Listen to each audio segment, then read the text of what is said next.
Whether you're coming from a boat or a stand, welcome back to the lodge with your hosts, Matthew Dredska. Wait, no, that's not what I meant. No, come on, no. Dang. And Patrick Mudge. I really don't know what to say that's funny because I'm not a very funny person. True. Yeah. Don't tell me they're gone. I won't have nothing left. Don't tell me you're strong and you got no regrets. If thinking about us, thinking about then, thinking about how it could have been, don't cross your mind. So if you're doing fine, don't tell me. Don't tell me.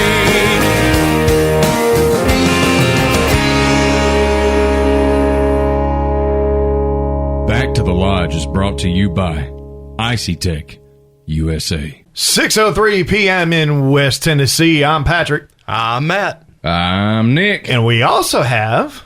Chase Petty. and we're back to the lodge. Hey, it's episode 8. Glad to be back in West Tennessee after spending a long weekend, down in South Texas. Matt and I actually had the pleasure to head down to Rockport right before Tropical Storm Beta was coming in to check out some new products, get a new dealer set up down there, met some really great folks. And we even got to spend some time on the ranch shooting some birds. Yeah, we did. And we just ate the birds. Sure did. How were the birds, by the way? Delicious. So if the birds we're referring to are the dove hunt that we just had, we did some dove poppers. We took some cream cheese, the dove breast, slapped it together, wrapped it in bacon, smoked it, and here we are. Chase, what'd you think? Well, for the one I had, it was pretty good. I give you an A+. A+. All right, I'll take it. Pretty good.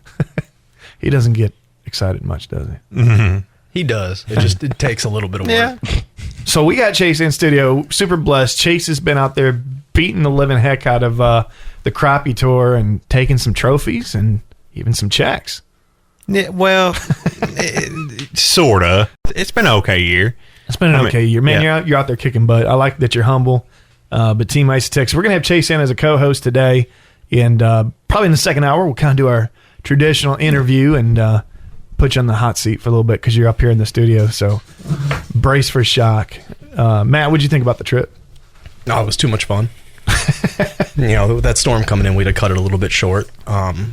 Wish we didn't have to. Yeah. But we might have another one. Absolutely. And for those of you that tuned in to our little live from a Walmart parking lot in Arkansas. Yeah. Oh, no. Yeah. Nick was on the trip with us. In a way. You were very much with us, Nick. Oh. In spirit. I mean, we had people you've never even met walking around caressing you. Yep.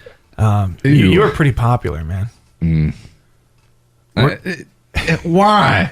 Why not? You couldn't go, and it just didn't feel right. So we had, we reached out to one of our co-producers and editors of the show and said, "Hey, can you Photoshop Nick's head on one of those 80 glamour shots bodies?" He was, absolutely. Look, that's what happens when you give me and Patrick 14 hours in a truck together. I'm going next time. A lot of Mountain Dew and bad jokes. Yeah.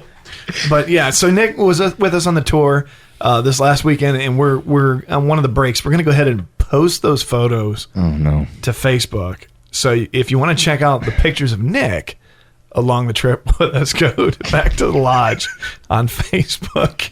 And I can't stop laughing because I've already seen these. I've shown you only a few. Oh, no. But there's a lot. There's more. Well, and we've got to save a few of them for some other time. They're not even quite appropriate enough. Yeah. So definitely. we'll save those for, How bad did it get? or good. See, this is what happens when you meet us. See, Matt's known Chase for a while, so Chase gets a nice produced video promoting Chase with the Crappie Tour. You get blasphemed on Facebook. Yeah. Thanks. And that was kind of one of the things that I seen last week. Why are you getting the the blast of everything. What is going on with this? Nick's- I'm Nick's new the to green- this, Nick's so the please tell greenhorn me. to the show. You know, I do not know what I did to these guys. I really don't. I have been nothing but a saint to these guys. What did I do? You're gonna be. I'll tell you what. By episode 26, we're gonna bless you, and you'll be good to go. Dude, I'm gonna hold you to that. Like, I will be counting episodes. I'm gonna put it in my phone right now. Well, go ahead and do that. Speaking of your phone, stay tuned. You can check us out on backtothelodge.com, or if you're here in West Tennessee, 100.9 The Farm. We're going to take a quick break with a message from our sponsors. We'll be right back, so stick around. Hey, let's just be honest. No one can ever completely beat a mature whitetail census. But if you play your cards right, you can fool them. Now, for all the work you put in to getting this close, make sure the camo you choose is up to the task.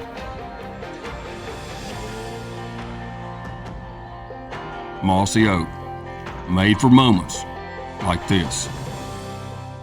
Icey-Tek now has tumblers and apparel. Check out iceytek.com or visit the Hardware House in Huntingdon, Bennett's Hardware of McKenzie, or Rev Power Sports in Jackson to find all your Icey-Tek coolers and accessories. Icey-Tek, the classic roto-molded cooler that started an entire industry. 100% veteran owned and operated. Icey-Tek, USA.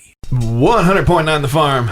We are back to the lodge. So we just got back on Sunday. Monday morning, Yeah, early Monday morning. Technically Monday morning. Yeah, we spent the weekend down in Rockport. Then we went up to Poteet, which we had a fun time trying to pronounce on the way up there. Yeah, Bo Peep.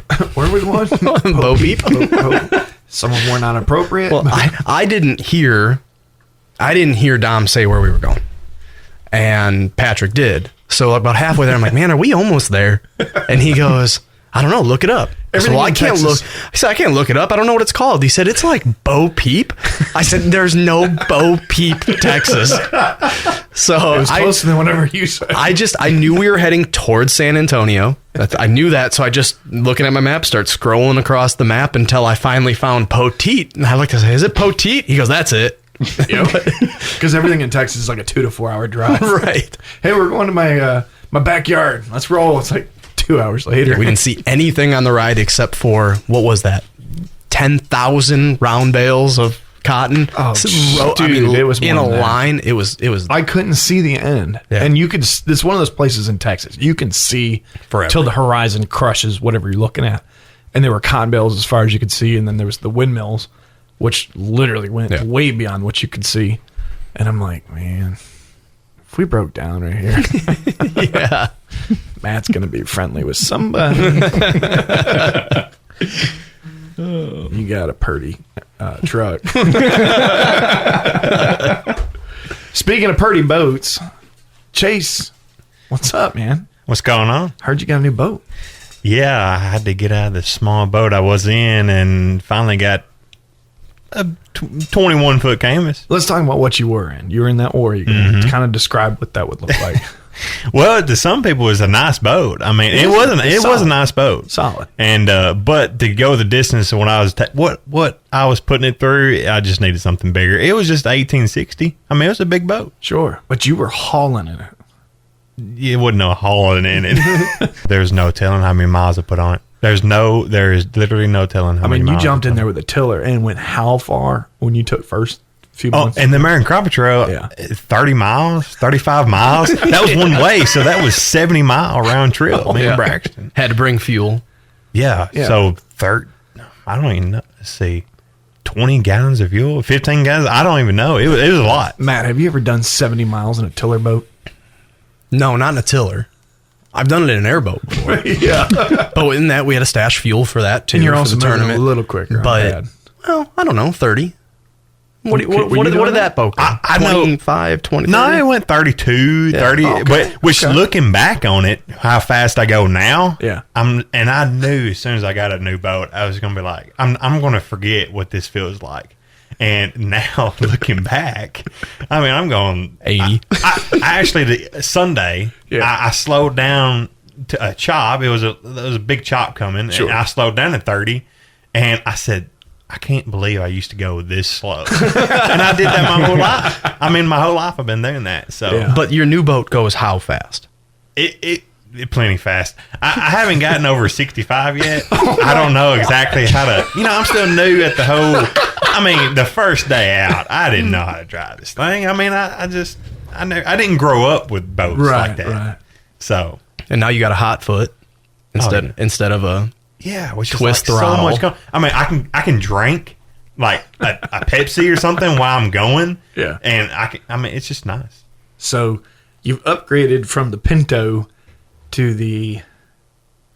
I don't know. I don't want to give anybody an endorsement on that, right? Yeah. But you definitely upgraded. And what color did you end up going with? It's a black and red. It's solid black with red stripes, reddish.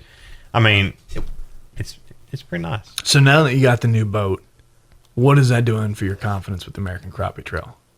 Well, I didn't ever have a problem with the confidence. and I mean, I was wanting to get out there with these guys. I had no problem with that. But now there's no telling how far I'll go.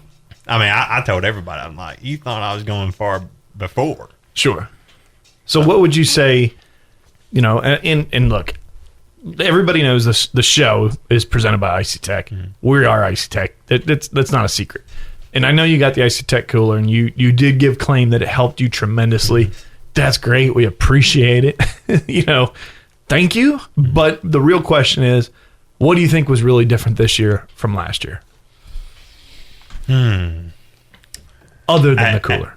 I just entered more. Okay. And, I plan every year that I've been doing this, and we'll get into it later, but I mean, I've been doing this a long time, and me and my partner Braxton, we've been doing it a long time, and every year we've took steps getting further and further, and last year at the ACT event on Kentucky Lake, it was kind of when I went out that first day. Mm-hmm. This was in 2019. This was last year's tournament. And I wanted to see what my weight was compared to them guys. And when I came in that day, I was like, I'm ready. I mean, it's time to go. And that's all we've been building up to. And I don't put my money anywhere that I know I'm pretty. But you didn't do anything tremendously different from last year to this year, other than doing more entries. Well, the live scope there it is kind of okay. Cook off. All right, I didn't even. Yeah. Well, we can talk about that now because that's not what I'm going to drill you for later. Mm-hmm. So you got live scope. You're a huge fan. Mm-hmm. I didn't understand it. So our listeners know Matt and I went out with you 2-3 months ago, 4 months ago maybe. It's been a while. Been a while. Maybe 5. March, April. Yeah. So anyway, it was cooler. Mm-hmm. It's kind of about the temperature it was now, but in the spring. In any case, Matt was telling me about this live scope. I personally never even heard of it. And then we see it on your boat, and it's like, this is a video game. This is just not right. But you're a huge fan. What has that done as a game changer for you? Well, when I got this thing back in January, it's February when I got it. Mm-hmm. Everybody else had it for a year, at least a year. So I was late to the game, very, very late. And I guess I hated it the first 2 months. I wanted to kick the thing off my boat.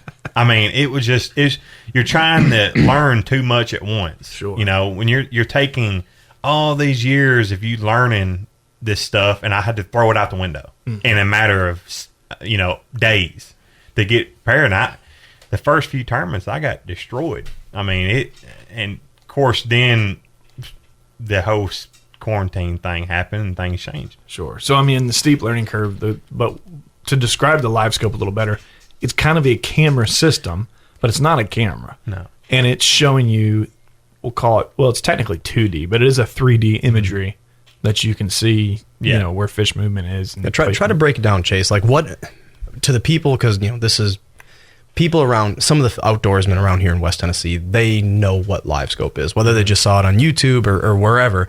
But there's people that are listening to this in states or even countries that, one, have no use for it, and two, have never heard of it. So break down what that live scope sort of looks like as easily as you can.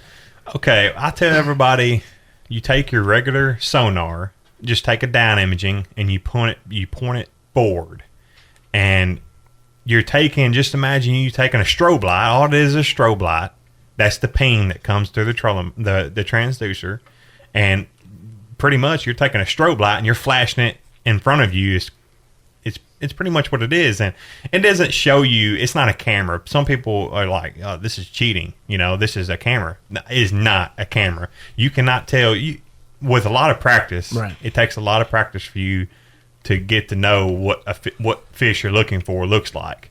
And you can kind of describe it. I mean, I looked at it. You looked at it, and you knew exactly what you were looking at. I looked at it like going to the OB for the first ultrasound for the baby, and it's like, oh, that's a fish? Yeah. It's like saying, oh, that's my son? Right. Yeah. But you know how to read that, and that's a steep learning curve. So Yeah. definitely a game changer. It took like I said, it was a definite game. When I first turned it on, I'm like, holy crap, what am I looking at? And that's how everybody is. It's not just, you're not just going to go out there. People think fish are just going to jump in the boat. It's not like that at all. It's a huge learning curve, but it's just a tool, just like anything else that depth finders and anything else you get on your boat. So do you guys know if there's crappie fish in Europe? I don't know. Don't look at me. There's probably some type of similar, but I doubt that there's like white and black crappie. There's bass in Japan. Right. You know, a lot of people come from... Well, in China, too. That's where Ron goes for his bass tours. If only We've got 7 listeners in Belgium, 2 in Germany, and 2 in Australia. Well, they probably know. They probably have something. I tell them to call in, but it'd probably cost a fortune. So Guaranteed. we won't do that. Yeah. Well, not on our side, Nick, on the caller side. It doesn't cost you anything to answer the phone.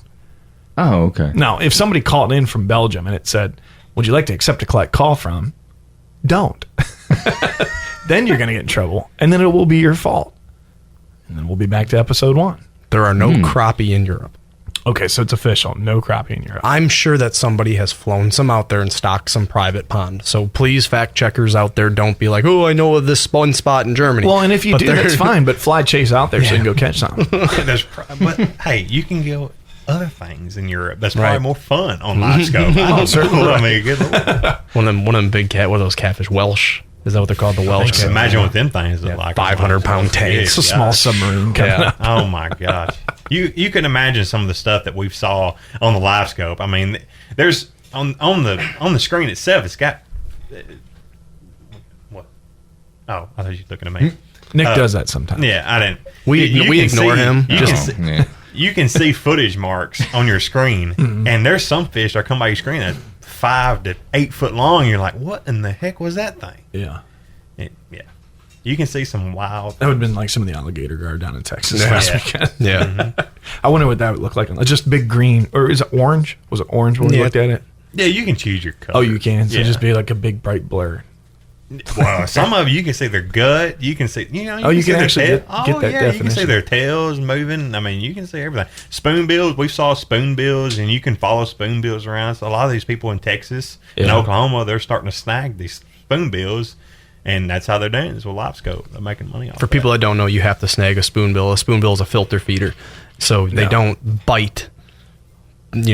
Chunks. You're not going to catch it on a hook. You can't. You have to snag these fish, which it is legal in. I mean, Oklahoma's known for their spoonbill fishing, but yeah, that's what they do is they go out there and they snag them. But typically, until live scope, they were just casting out into a direction that they knew that they would be sitting in, and based on currents and stuff like that. Yeah. It's definitely something I want to do, because if anybody's ever foul hooked a fish, the best fighting fish in the world is a foul hooked fish.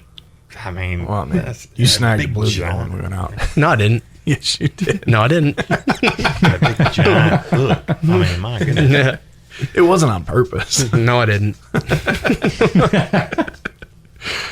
Oh, goodness. All right, so we can go ahead and talk a little bit about what's coming up next month. So we were reached out, through the interwebs of social media and the veteran groups. We did agree. We were asked, given my grammar right before I correct you again. We were given the proposal for Boots for Troops down in Texas for October 17th. We're going to be heading down to north of Houston again, Again. which is fine. I'm good with it. Get you some more street tacos. Yeah. Oh, yeah, I'm in. We'll talk about that in a second.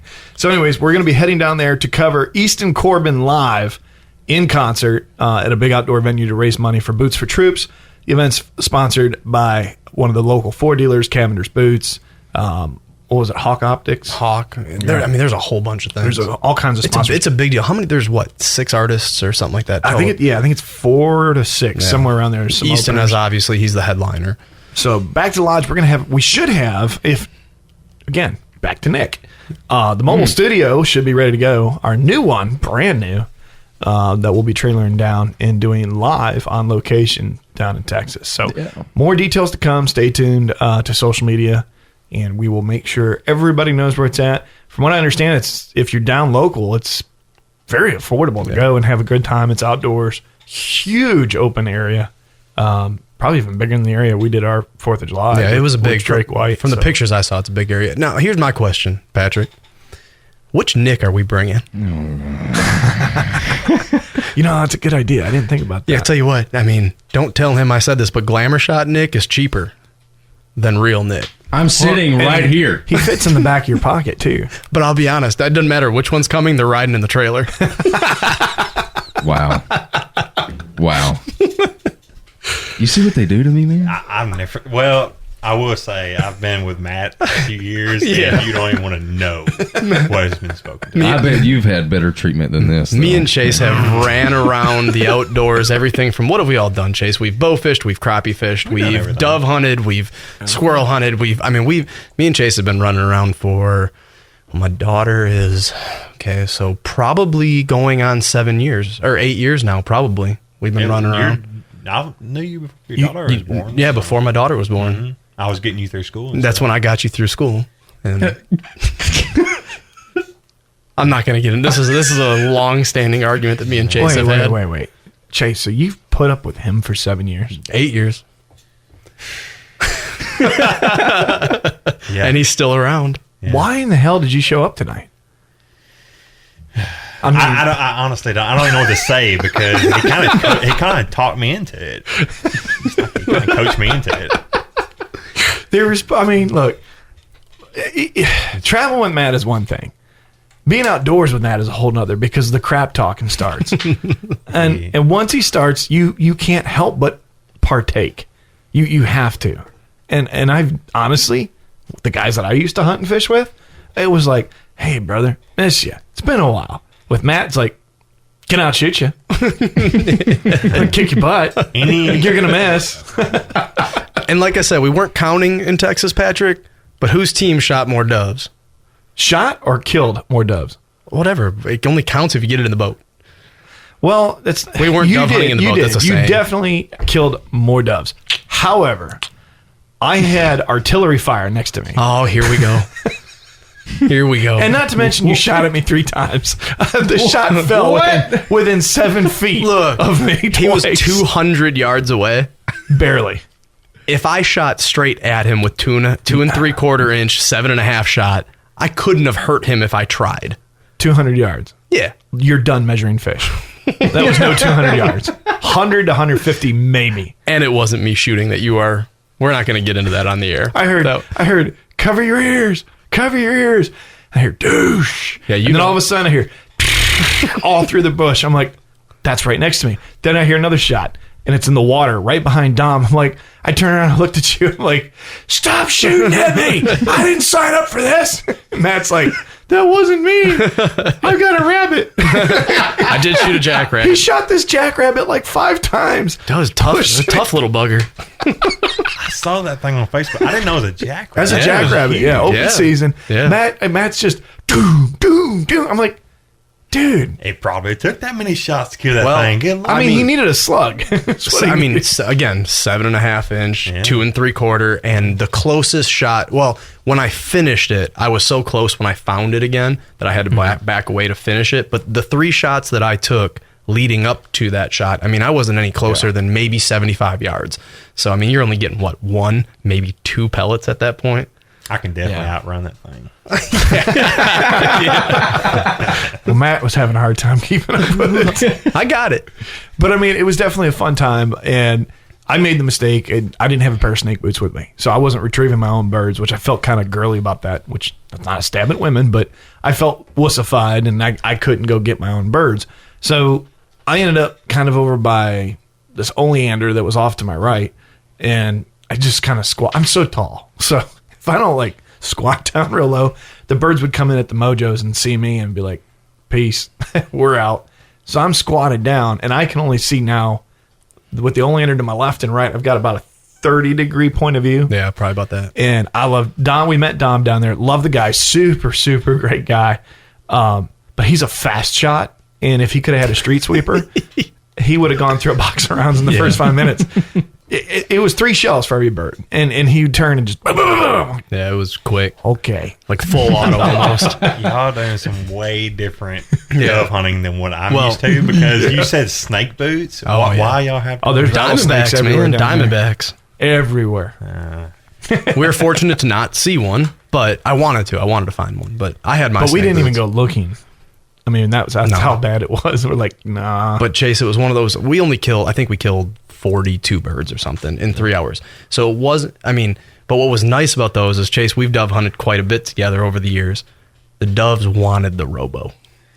If you want to hear some stories, We're coming right to it. I just recently took a trip. I'm sure y'all heard. I know. From up north, and if you want to get into some dove hunting, oh my gosh, Isn't good? they need to change their state bird. Well, they're super delicious.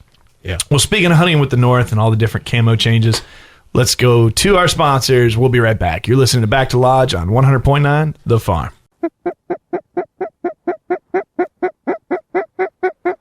Get up. Woo! Look at there. This moment was brought to you by Higdon Outdoors, a leader in the waterfowl industry for over 25 years. Check us out at HigdonOutdoors.com. Higdon Outdoors has been helping waterfowl hunters make the most of their time in the field for over 25 years. We are a family-owned company, and we're proud to serve duck and goose hunters just like you. We make high-quality, innovative decoys and hunting products that you can afford, helping you focus on what's really important. Check us out at HigdonOutdoors.com. Innovation, quality, customer service. That's Higdon Outdoors. Get real. Get Higdon. Usually right about now, we'd be playing some music, but due to restrictions and copyrights, we can't allow music to play. So if you'd like to hear music in between breaks, tune in every Wednesday evening from 6 to 9 p.m. Central and hear us live at backtothelodge.com. Click the Listen Now button and you'll be back to the lodge. This country was born to believe in something larger than itself, a belief that the citizens within it could accomplish anything. From defeating an empire to sending a man to the moon, we built cities, formed the land, and through this an original spirit was born. It has forged friendships, been celebrated, and at times been the cause of debate. We might not always agree, but there is one thing we can all agree on: love of country and love of a fine bourbon. America Bourbon, vet-owned and made proudly in the USA, available nationwide at most leading retailers and at americabourbon.com. 100.9 The Farm. We're back to the lodge. So we're back to the lodge and back from Texas. And if you don't know, I lived in Texas for a few years. Absolutely loved it. I was down in Lake Jackson, which is in Brazoria County, and that's south of Houston. We did make a quick pit stop through there. Mm-hmm. And during the nice 14-hour drive, and even before then, I'd been talking up street tacos. And, I guess the name is to nauseum. I'm just going to throw that in there to the point that I was like, these things can't be as good. and I guess the name is misleading because it makes you think street taco, street vendor, street food. Truthfully, that is what I thought. I thought we were going to get a food truck or something like that. Traditionally, you can get them from a taco stand and food trucks, but most Tex-Mex, and I do say Tex-Mex because it's the fusion between Texas, American food, Americana, and Mexican food, just like fajitas. Fajitas were started in Houston. It's not an original Mexican dish. And I've been talking these up to Matt. I'm like, dude, you got to try them. You got to try them. So we looked at one of my favorite restaurants, and it closed at, 9 o'clock? Yeah. And it shows our ETA is like 8:50. So we are booking it. We're through Houston. We're on 288 headed south, and we are booking it. I'm like, we're going to make it. We're going to have time. We're going to sit down. And he's looking at me like, no, we're not. It's like, we're going to make it. So we get there, come flying in, and I get out, and like, this is it. And what was running through your mind at that point? Again, still at this point, I mean, I at this point, I knew it was a restaurant. It wasn't a food truck. Right. But that was a big place, super nice. And still at this point, I'm like, man, these better be half as good. So we ordered, and we got the beef, and I pretty much let Patrick order for me. He already knew what it was. Right. Yeah. So I let him order for me. And yeah, wow. Wow. I mean, they are, I don't know if it's just that place either, but I mean, we had steak. Ours were steak, and they were just so tender, so good. All of the authentic, real spices, not just spices, just from the lettuce that was in it. And everything in it was just so. I mean, it was. Look, I could talk about this until all the listeners and that wasn't are nauseous. High end. That was middle of the road for our entire meal. Both of us, we both had a drink. Our entire meal was what, $26 or something stupid. Like it was nothing. Mm-hmm. So yeah, that was all I could dream about. The way down there, I'm like, it was worth it. So huge endorsement. If you're going to South Texas, you're going to do fishing. You're not from there. Make sure you find a good local recommendation. Because there's a lot of questionable food stops, especially when we drove from Rockport to Poteet. Yeah. There was some food trucks that obviously haven't moved in 40 years. And, they've survived the hurricanes. Some of those tiny little like small town barbecue that is either going to be the best you've ever had, or you're going to be sick, or you don't make it to the next town. Mm-hmm. So, no, everything. I mean, honestly, we ate really good the entire trip. I mean, now, in retrospect, I got you on that because you never had it before. And then vice versa, the following night, you got to have me try something you really liked that I never had before. Yeah, I think we talked about it, I think maybe even last episode, about my favorite fish outside of we did talk about it. Can't get past like a fried panfish, whether it's bluegill, perch, crappie. They're just so dang good. But when it comes to ocean fish or a bigger fillet, man, a blackened redfish is just, I don't know, it's just so flaky. Yeah. And it takes truthfully, you could season it with whatever. It's going to hold whatever flavor you're seasoning it with. So we had that Friday night. We had that Friday night. Fish. Oh my gosh. It was good. It was real good. I looked at Matt, I'm like, yep, you're right. It was good. So we had that, went and crashed that night, got up the next morning, hit out on the boat. We could only go out in the channel, really, because the storm and the surge. Yep. It was really, really windy. It was like a north wind at like 40 knots. So we were able to get out, and we were going to do some film footage, obviously, to help them out, help us out. And we're doing this footage. And as we're going out there, he's getting the rigging set up so he can show us how it works. And I set my camera down on the stern, kind of over like where the transom would be, for typical outboards. And I'm just sitting there with it. And I'm like, okay, we'll get like a little 30-second clip. We can slow it down into slow-mo or fast forward, however we want to do video editing. And just as I put my phone down, it was 26 seconds in, dolphin pops right up out of the water, right in front of my camera. I'm like, well, that was cool. I mean, right before even like the wake is started behind the boat, right there in that lull between the transom and where the wake is. And the first time I saw it, I just saw something coming out of the water. And it only took me less than a second to realize what it was. Mm-hmm. But that half a second before I realized what it was, I thought we were in trouble. Well, that's why I moved from the stern to the transom, because when it first popped up, I was still on the stern, and it popped up, and you were like, oh, 2 drops of pee came out. But then as soon as you realized it was a dolphin startled you. You're like, oh yeah, no, didn't scare me. No, nothing. Matt was concerned about fish that could eat him. I mean, every single one of us, not Captain Sean, but everybody else, it startled all of us. Something popped up behind the boat that was big, and I'm talking 2 feet. Oh yeah, yeah. I mean, if it could have smacked into the transom, it could have very easily.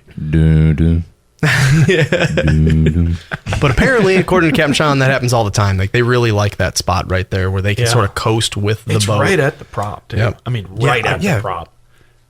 I mean, one fast move. I guess you're getting a nose job. You learn your lesson real quick. Yeah. One time. It was almost kind of scary how close they would get. I mean, and that speed, they'd get right up to the prop, and I'm like, It's not gonna. There's gonna be sushi for dinner, but so yeah, we got that all checked out. We're gonna be wrapping up the hour, but when we do come back, Chase is in the hot seat. You ready for this, buddy? What do you got to throw at me? Well, you're gonna find out. Okay, yeah, I'm always ready. You have listened to every episode, so you kind of know some of the questions, Yeah, and you kind of have a little time to prepare. bring it on. You know what? I think we should change the questions up. Give me a minute. Let me come up with some new questions for you. We're going to really drill you good. We're going to take a quick break. We'll be right back from station identification. You are listening to Back to the Lodge on 100.9 The Farm. Hey, let's just be honest. No one can ever completely beat a mature whitetail census. But if you play your cards right, you can fool them. Now, for all the work you put in to getting this close, make sure the camo you choose is up to the task. Mossy Oak, made for moments like this. When you purchase an Icey-Tek cooler, not only are you getting the best and original Rotomold cooler for your barbecue, your kid's graduation party, or maybe even the boat, but your proceeds from that purchase go on to help Gold Star families receive grief counseling retreats so they can heal and get a little piece of their heart back. So they can have the same quality of life that we share. Icey-Tek, USA. 100.9 The Farm, and we are back to the lodge. Right before we came back from the break, I caught like the tail end of that conversation. What were you complaining about? Nothing. Oh, I thought you were saying something about your chair. No, Chase was resituating, and he said, just got to get comfortable. And Nick said, there's not a comfortable place in here. I said, except for Patrick's chair, and Nick's chair. And that was not intentional. It just happened to be over here. It's not a big deal. I mean, we can get you a booster seat if it's not a big deal. Mine's intentional. He's changing his tune. I don't care. He doesn't want a booster seat. He's okay. Sorry, Dad. I'm fine. Because the microphone comes down to you. The chair doesn't go up to the microphone. I'm fine. Move it along. If you stand up, are you the same height right now? No. I'm taller now. All right, well, you're not in the hot seat tonight. It's Chase Petty. That's who we've been waiting for. You're finally here. Thank you for coming on the show, by the way. Hey, glad to be here. But for those that follow Chase, you are in the American Crappie Trail. Yeah, I fished all three. I mainly just fished the area, the West Tennessee, anywhere within 100 miles. I try to get to, but every year I'm stepping up. But I fished Crappie USA, I fished American Crappie Trail, I fished Crappie Masters, and you run one. Yeah, I run. Me and another guy, we run the West Tennessee Crappie Masters, the regional tournament. Mm-hmm. I just got invited to the Wally's Marshall's deal, the Invitational, the Mr. Crappie Invitational. I'll be fishing it, me and Braxton. So I mean, people grow up, they fish recreationally. Some of them get a little competitive, but I mean, you're doing it. You're out there on the trails doing the competitions and the tournaments almost every weekend. Mm-hmm. And you've won a few, especially this year. You won a big one this year. Yeah. We was lucky enough to win the ACT on Kentucky Lake, and I won Old Hickory. Mm-hmm. I went up there. I've never been to Old Hickory. We went up there and won one, and we've had a few second place finishes, third place. Like I said, we've been doing this probably since 2012. We've been fishing competitively. And what got you into fishing? Mm-hmm. Honestly, back when years and years, I mean, it was middle school. I didn't have anybody get me into fishing. I honestly didn't have anybody. You know, some people have the grandparents, so I honestly didn't have anybody. Now, when it comes to hunting, that's a different story. But I just started going. I had ponds and stuff, watersheds I'd go to when I was a kid. I mean, and a friend, and I don't know. It grew bigger. I wasn't ever into sports. I came from a small town in Sharon, Tennessee, and we lost everything. So I didn't grow up a winner, and so we didn't have any of that. The only thing to do was to go fishing and hunting. And so you just went to a store and picked up a pole one day, and I really can't remember what got me into going every day. And I caught a fish one day, and I loved doing it. And Did you go by yourself or with a friend? yeah, pretty much. With a friend, I mean, just didn't really have nobody. I probably started late as far as, I went when I was a kid. We used to go, run trout lines on the Kentucky Lake and stuff like that with my dad. But he didn't do the crappie fishing. He did a little bit. But, I mean, as far as being competitive, I don't know where I picked that up at, honestly. And like I said, we went. I started going when I was young, and it got to where I was wanting to go every day. When I was in school, even in middle school and in high school, I didn't want to go out and like other people. I wanted to go fishing. I wanted to wake up early in the morning and go fishing every single day. And then I started watching bass fishing, and of course, we all grew up watching the Bass Masters and stuff like that. And when I started seeing that stuff, it got me competitive. I'm like, man, I want to do that. And I guess when I said I'm going to do that, it really blew up from there, and that's when I really got competitive. And so I've known Chase since before he really got into the competitive fishing stuff. But I can say in the 8 years or so that I've known him, he's always been a very competitive person at everything. Didn't matter what. Me and Chase met at a technical college, and just from the little projects that we'd have to do in class and stuff, Chase has always been competitive. So it didn't surprise me that you guys became friends. Well, yeah. And I mean, me and Chase fished together a bunch of times before he started competitively fishing. You have to know Chase's demeanor a little bit. He is not going to be second place at anything. Sure. At anything. And me and Chase have fished bow fishing tournaments together. We've done a brim fishing tournament together. Did you just say brim? That's what they call it. You here. refused to say I brim. don't like, but Brim Bash is the tournament that we fished. So a bluegill tournament. Yeah. But Chase refuses to be number two. And it's that type of work ethic that makes Chase successful. Absolutely. I saw it through the bow fishing stuff. I knew it was going to happen through this crappie fishing stuff. It's why I believed in him and why I pitched him to you, Patrick, here at Icey-Tek. Right. About getting him, Team Icey-Tek, because I knew that there's going to be nobody that is going to outwork him. And, I mean, so far it's worked. So far he's out there kicking some butt. Yeah. But so some people respect. Yeah. Some people call me cocky, and I don't think I'm cocky. I think I just like to win. There's a difference in being very competitive. In fishing, you're not facing another team. You're facing yourself. And that's what it's just like golf or anything else. The only way you can lose is you beating yourself. Yep. So if somebody beats me, I don't get mad at them. I will congratulate them just as much. I just like to win. So I'm going to. It's an individual sport. Yeah. So the next day, I'm going to, in my mind, how I am in my mind, you're not going to beat me the next day. I'm going to get you tomorrow. And that's just how I've always been. And like I said, I don't know where I got that because growing up where I grew up at, we lost everything. I mean, when you say lost everything, I played football, baseball, basketball. The teams. Okay. His school that he house went, fire or no, something. the school he went to was and still is not a very competitive school. Okay. Fair enough. That paints a little better picture there. Yeah, as in never won anything. Well, okay. So all that being said, you fell in love with it, obviously, or you wouldn't be doing it. So what is it, other than putting the rod in the water, what is it that you find value in that defines who you are? Well, I can get up. I can go out there. I like fishing. It sounds bad, but I like fishing by myself. It's peaceful. You can get out there and you can get away from everything. You don't have anybody bothering you. And like I said, you're just fishing. I don't know. It's hard to explain. It really is. It's just like anything else in the outdoors. You get out there by yourself, and it's just. Well, usually you'll find something that you really value in life, and like you said, you said it sounds bad, but you like fishing alone.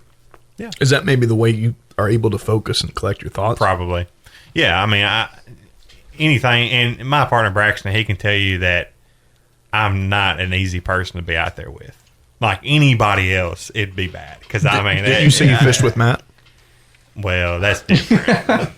Man, I'm gonna beat him every time, no problem. The only time Chase takes me fishing is when we're not going fishing, we're going catching. And that's a story we could tell later. With me, you, and Alan when we went out. We've went a few times there. But when me, you, and Alan went, and we hammered them. But regardless, Chase doesn't take me to go find I think fish. I've heard part of the story. And Alan was in the back of the boat. Alan was in the back of the He boat. ended up fishing the back of He the was boat. definitely beating us, for sure. Yeah. Alan's the reason that we even found fish that day. For sure. And then we ended up just having, I mean, that wasn't your 21st birthday, but it was really close to your 21st birthday. The day before. Me and you ended up going out on your 21st, but it was just us two. Yeah. But, no, we had a good time. We caught, I don't know how many, shell crackers and bluegill and crappie. And I mean, we just, you couldn't have made a mistake that day. Once we figured out where they were, and where they were is not where they should have been. But once we figured out where they were, we were casting behind our back, like from in front of you to cast straight back behind you, where you have no idea where that float's going to land.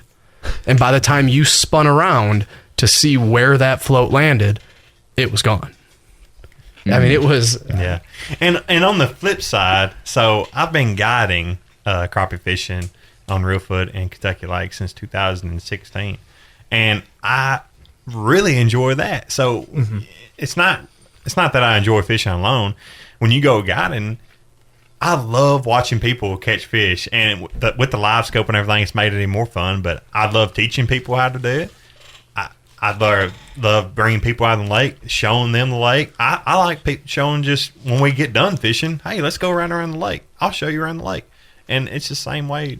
It's just bringing other people into it too. So if somebody was to ask you, if you were to peel that one layer of the onion back, and you had to give an answer, I told you this is the hot seat. It's not the cold seat. Why you enjoy to get up every morning and do that? What is it that just drives Chase to just fall in love with that? What drives me is just tournaments. Honestly, it really is. I mean, and you can go back, you can ask my wife years ago, if it was raining in the morning, and you're like, there's no way you're going out. Well, one of these days, I'm going to have a tournament in the rain. I got to get up today because one of these days I'm going to have a tournament in the rain. And that's how I've always been. It's really no secret. It's just a way I'm just competitive. I want to beat you. Hey, honesty trumps all. So that's what, we want to know. Now, no fisherman wants to give out his favorite spot. I get that. So around the area, let's make it fair. What is your least favorite place to fish around here? Right here? Yeah, that'd be safer. Unless you want me to tell everybody where your fishing hole is. I don't. They already know anyway. Yeah. Oh, okay. Yeah. Well, then let's do guest choice. You can talk about either your favorite or your least favorite. I don't really have a least favorite. Well, good.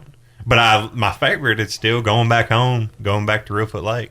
I call that my home. It's not really where it's where I grew up, but I still live 40 minutes away from there. But that's pretty much my home. I still love going there and what about the scenery, the cypress trees, everything about Reelfoot Lake is everything an outdoorsman could want. You have everything there: fish, duck hunting, everything about it. And it's where one of the largest eagle migrations is. I mean, it's just it really does. And it doesn't look like anything that is supposed to be there. It looks like a small part of the Louisiana marsh was picked up and was just set up in northwest Tennessee. Like it is such an anomaly. And it really is a sportsman's paradise. From the duck hunting to the bow fishing to you name it. I mean, it really is. It's the first place I've ever seen yo-yos. Me and you, Patrick, have been talking about yo-yos. It's the first place I've ever seen yo-yos. First place I've ever really seen people running trot lines. I mean, it really is a fisherman's paradise, and it's just unlike anything else. There is no skiers. There is no pontooners. There is none of that. Yeah. It's only fishermen and hunters. Well, you couldn't get pontoons and skiers up in some of them spots anyways, from what I see. Well, and you wouldn't want to because stumps everywhere. Yep. So definitely. Okay. All right. So we always kind of move into a little different angle with this, but I'm going to kind of ask you the same way as everybody else, in all fairness, so I don't beat you up too bad. But with your competitive nature, that does change the dynamic a bit. However, if you were to go back to your 16-year-old self, what advice would you give yourself? Don't beat yourself up. That's the main thing. Is have fun. I still have trouble with that sometimes when I get caught in the moment, and just try to have fun, try to enjoy the moment more. You know, it goes fast. You know, it seems like it wasn't that long ago where I was in a little watershed and in a little 12-foot boat trolling the creeks. You know, it wasn't long ago, and that's kind of why I'd say I need to slow down and enjoy the moment more. Sure. Now, if somebody was looking to get out and fish, and granted, there is a shortage of equipment right now. We all get that. But if somebody wanted to grab a pole and head outdoors, and they didn't know, like your situation, you don't remember anybody that grabbed your hand and took you out fishing. Let's just say they don't have that. Somebody's sitting at home, they're just tired of the runaround. They want to get out. They're listening to the show. They want to get out there and they want to cast that line. What advice can you give them to find their way or get some advice? Find your old Zepco, fill up the crickets, and go to a pond, and all your problems will be solved. I mean, that's true. I mean, so the Zepco, the crickets, and just hit the water. Just go to the water. Just get out there. Even going out in the woods. Go out in the woods all by yourself. When I was a kid, I used to love that. Just go out in the woods, go walk. Of course, I don't know if you can do that anymore or not. You know, but used to back in the day, we'd walk and just go out and just listen. Just take it all in. You know, and you forget about all your problems. You're totally forget it.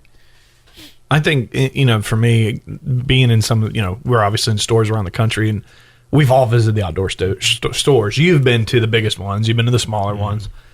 And I see it every time, whether you go to Walmart or Cabela's or any of the bigger stores that have a decent-sized outdoor section.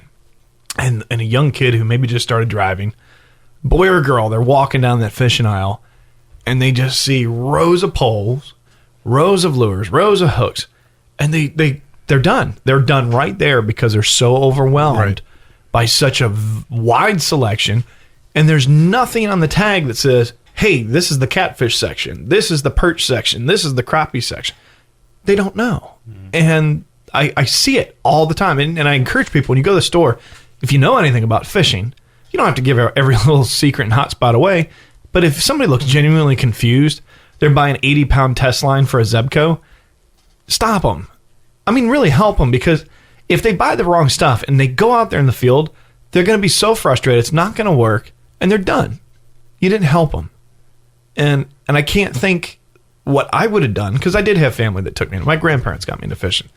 But in your situation, you know, yes, there's YouTube, but, you know, like anything, you can search for what you know. You have to know at least the words to put in there, how to X, Y, and Z. But these kids nowadays, they don't have as many parents in the outdoors as there was 30 years ago. Yeah, and I was still lucky enough to, when you see that, I mean, I was still lucky enough. My dad took me brim fishing. He took me, you know, stuff like that. And it would be really hard to grow up with nobody, you know. But unfortunately, there's a lot of them right now. I mean, there's a lot of, and it's not a jab at anything. It's a picture of the situation. There's a lot of single mothers who are working 1, 2, 3 jobs, raising 2, 3 kids, and they've never been fishing. And their boys want to go fishing. Yeah. And they don't know what to do. Like, that's the barrier. That's the barrier right there. And for so many, it's not even an opportunity that even pops into their brain. Nope. It's not. It's a. Let's go buy that kid another video game so he's quiet for another 3 days. Yeah.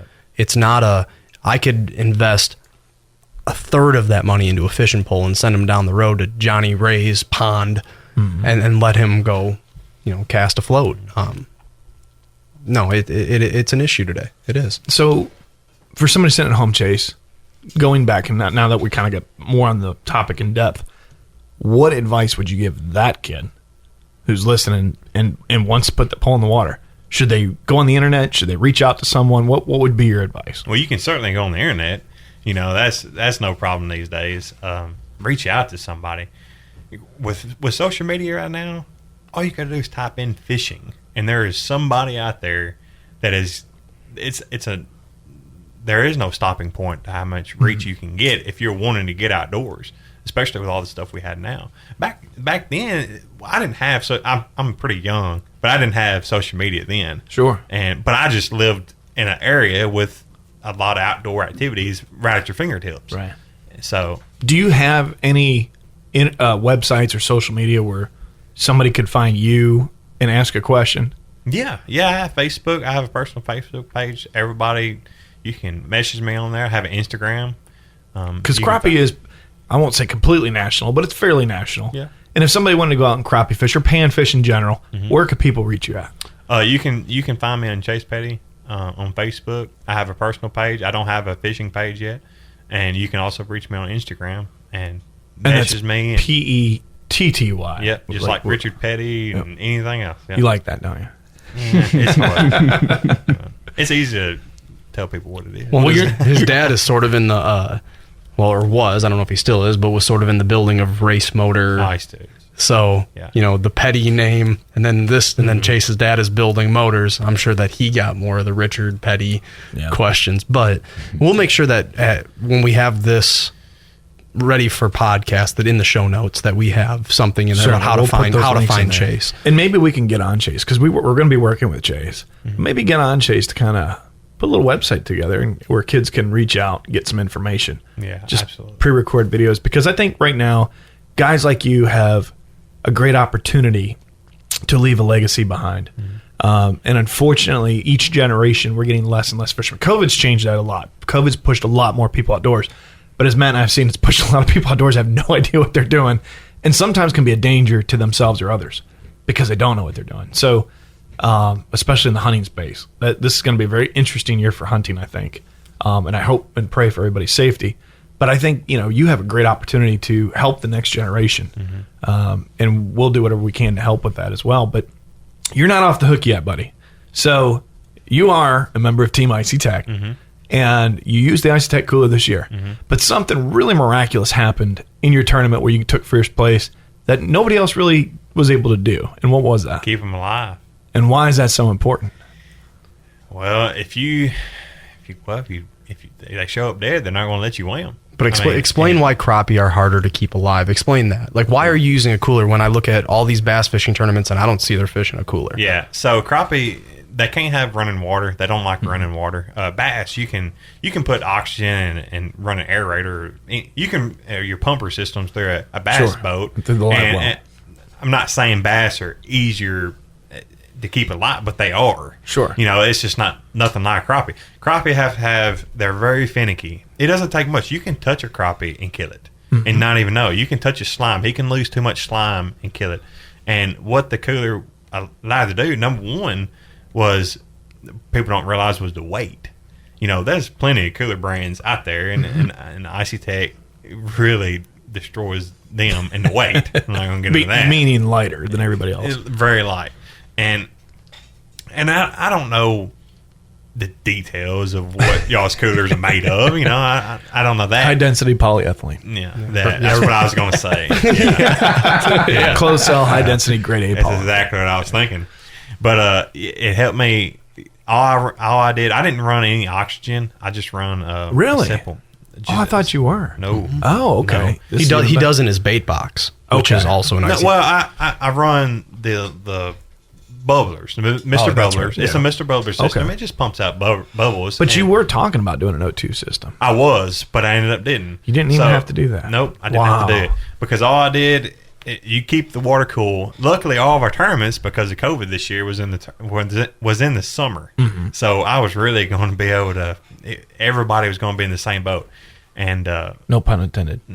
Yeah, everybody in the same boat. Yeah. But anyway, everybody was coming in with dead fish. You heard it everywhere, all in the weigh-in lines, and I did have one dead fish on the first day, but it was probably dead before it was dead. But when I caught it, I don't know why.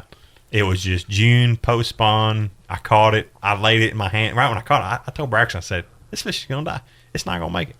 And we did lose that fish, but I caught another one like 2 hours later, and it replaced it. But yeah, so when I got to weigh in, our fish were.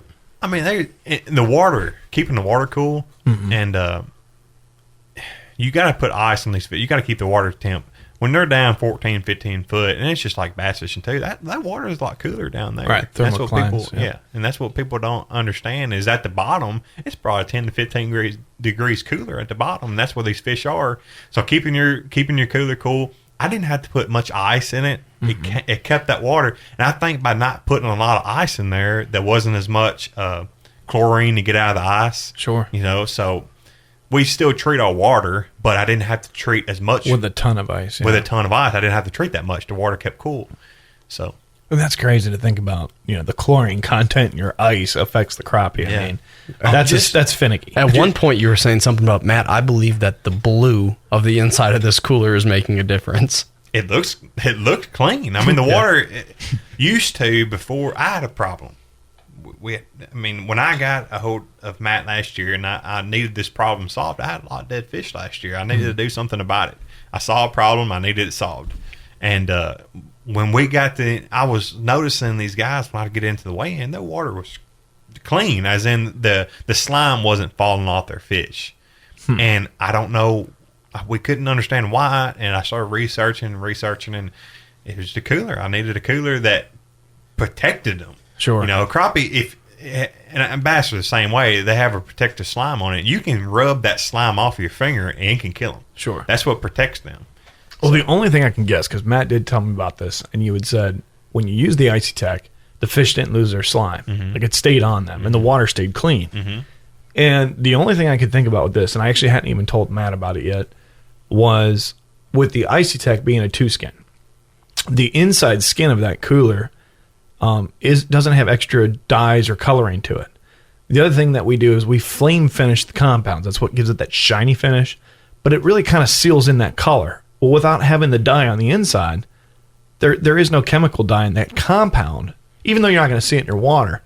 But there's no leach into that water where you do have that with coolers out of China and other factories. So because it's not the same color on the outside as the inside, you're not having that extra compound that's in that surface. Right. Even though it's closed cell, you can still find, and I'm not going to say their names obviously, but there's brands out there where you could take an alcohol wipe and wipe the inside of the cooler, and it's going to turn that color. Yeah. So that could have been one of the reasons why. There is definitely something.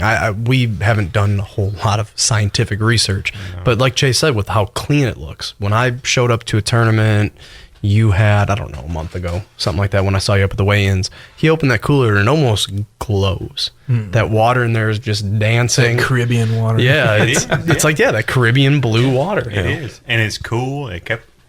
A lot of it has to do with that ice. Not putting much ice in it, not having to open the cooler to put ice in there. You're letting hot air in, which Now, are you using like a Bluetooth thermometer or anything? Just a little. No, pretty much no.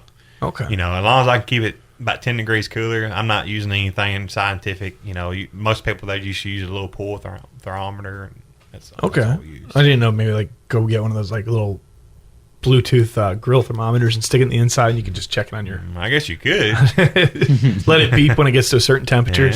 Yeah, you could do that. You could set it on like one of those grill. That's the one I have for my smoker. You can set for a high or a low 65 temp. or 55, and when it reaches that temp, it beeps. Yeah, have it like on my wrist or something. Because then if you don't have to keep opening the lid, it's going to stay more constant. Oh, me.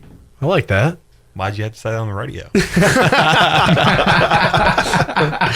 Well, the good news is, you'll be the first to jump into it, hopefully. So, but you don't have that problem. So you don't have a problem to fix. All that was going to do was save you a couple seconds. So, Chase has got a big tournament coming up. He sort of mentioned it a little bit, but it's a big one. What you got? Invitational. Invitational. Probably is 100 teams are invited. $200,000 on the line. And this will be what? Be end of October, Halloween week. Where at? On Table Rock, Missouri. Branson, Missouri. Excellent. So you're going to do it. I'm going to do it. I canceled a lot of plans to do it. I had, there on the Ouachita River right now in Louisiana is the national championship. I canceled those plans just when I got the invite, and I'm kind of saving everything I got for this one. So now, are the season's coming up to an end here soon? Okay, but next season, are you going to be still looking for sponsors? Yeah. Okay, so there you go. If you want to be a sponsor, Chase Petty, for the 2021 season, find him on social media or contact us at Back to Lodge. We'll get you in touch with Chase. Look, he's out there doing it. You hear him. Why do you go outdoors? Oh, I like the competition. You want a winner, this is it. Nobody is going to outwork him. It's just not going to happen. I mean, you told me that before I met him. There's just somebody may be better that day, but nobody's going to work harder up to that day. And that's what these fishing sports, whether it's bow fishing or whether it's crappie fishing or bass fishing, it's the preparation you put in before the tournament. And I'm telling you, there's nobody else. Heck, even these guys that are retired and don't have a 9-to-5 job still aren't putting the hours in that Chase is putting in. Certainly. That's why Chase is going to be successful, because he has that mindset. Do you remember what I said to you after I met Chase? Can I say it on the air? What did y'all say? Well, Matt had told me all this, and he talked you up. And he's like, oh, yeah, he works harder than anybody, blah, blah, blah. I've known him for years. And he's just, he's your 30-second pitch man, but 20 minutes later. You came in and met me. And I'm like, oh, yeah, great guy. We'll be a sponsor. I looked at Matt, and I'm like, he's so professional. He's so quiet, and he's so reserved. He can't be your friend. You're lying to me. It's like, oh, that's not Chase. You just don't know him yet. You didn't meet the real Chase. You met the real professional Chase, but which is a side that I've never had to see before. Well, I'm like, there's no way in heck that Matt would be spending that much time with him if he was that uptight about everything. But no, which is the plus side, because it goes to show that you're seasoned and you can put on that professional hat, get out there and have a good time and cut up on the lake and enjoy yourself. So my hat's off to you. Obviously, that's one of the reasons why we want to get your product on your boats. We're always there for you, brother. And we 100% appreciate you coming on. I appreciate you guys. So are you going to stick around and co-host this with us? I will. We'll be picking on Nick in the last hour. So I'll pick on Matt. Let's do that. Oh, you know what? Nick, What? you get a break. Thank God. It's Matt's turn. That's right. Yeah. It's all right. But the thing we was talking during the break, there's a lot of stories we can't tell. No, I get We it. have a lot of them. We have a lot of them. But, we will definitely cut into Matt. And other than talking on the radio, Matt's really good at peeing off the side of the boat. We'll get into that more when we come back from this break. You're listening to 100.9 The Farm.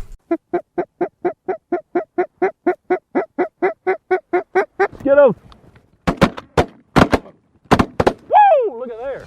This moment was brought to you by Higdon Outdoors, a leader in the waterfowl industry for over 25 years. Check us out at HigdonOutdoors.com. Higdon Outdoors has been helping waterfowl hunters make the most of their time in the field for over 25 years. We are a family-owned company, and we're proud to serve duck and goose hunters just like you. We make high-quality, innovative decoys and hunting products that you can afford, helping you focus on what's really important. Check us out at HigdonOutdoors.com. Innovation, quality, customer service. That's Higdon Outdoors. Get real. Get Higdon. Usually right about now, we'd be playing some music, but due to restrictions and copyrights, we can't allow music to play. So if you'd like to hear music in between breaks, tune in every Wednesday evening from 6 to 9 p.m. Central and hear us live at backtothelodge.com. Click the Listen Now button and you'll be back to the lodge. This country was born to believe in something larger than itself, a belief that the citizens within it could accomplish anything. From defeating an empire to sending a man to the moon, we built cities, formed the land, and through this an original spirit was born. It has forged friendships, been celebrated, and at times been the cause of debate. We might not always agree, but there is one thing we can all agree on: love of country and love of a fine bourbon. America Bourbon, vet-owned and made proudly in the USA. Available nationwide at most leading retailers and at americabourbon.com. 100.9 The Farm. We are back to the lodge. In-house tonight, co-hosting with us, Chase Petty. Hello. See, that's called impromptu. I was adjusting my mic. I wasn't ready. But we did make a pact. But before we get into the pact of picking on Matt for a little bit, we went in and talked about, we are on podcast now, and that launched a couple weeks ago. Yep. One of the fastest growing podcasts on several platforms. Went international with what was like 1,000 downloads a day. So where we're at and continuing to grow. We also just got picked up by Amazon Podcasts. A huge thank you to them for that. Yep. We don't know what we did, but somehow we made that cut, which from the words or from what we're hearing, that was to make that first cut was pretty cool. A big deal. Yeah, Not exactly sure how we did that. Don't know, but we look forward to doing it. And but also too, leave a review if you're listening to us on iTunes, Spotify, or Amazon. Leave us a review. Tell us what you think. we want some feedback because that's pretty cool and, makes Matt feel a little taller. Well, and if you're listening, hopefully it's because you like it. So if you can leave a review, it helps boost us and it helps bring other people in. So you can if you pull up the live. So we're live on Facebook also. So we're saying hi to everybody over in Facebook land. Matt's going to pull it up on his phone. It's on my page.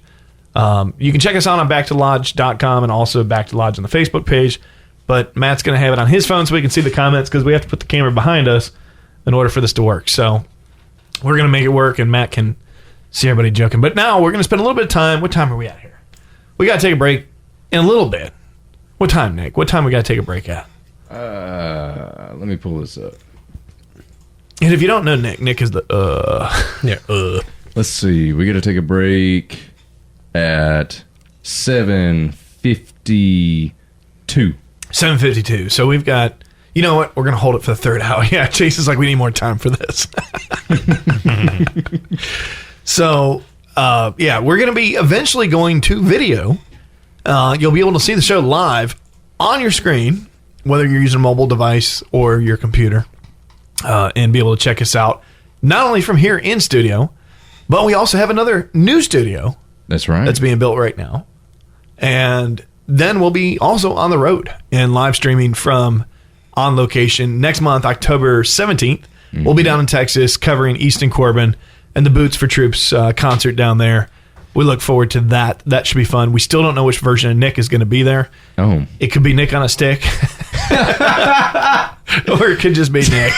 I think we've Nick got on a stick. Well, that's what we called you all weekend. I guess I didn't realize you haven't heard that yet. I have not. Nick on a stick. Yeah, there was some other ones. There was some other ones too. You got the 80s glamour shot with the boa constrictor around the neck. It was like a ball python.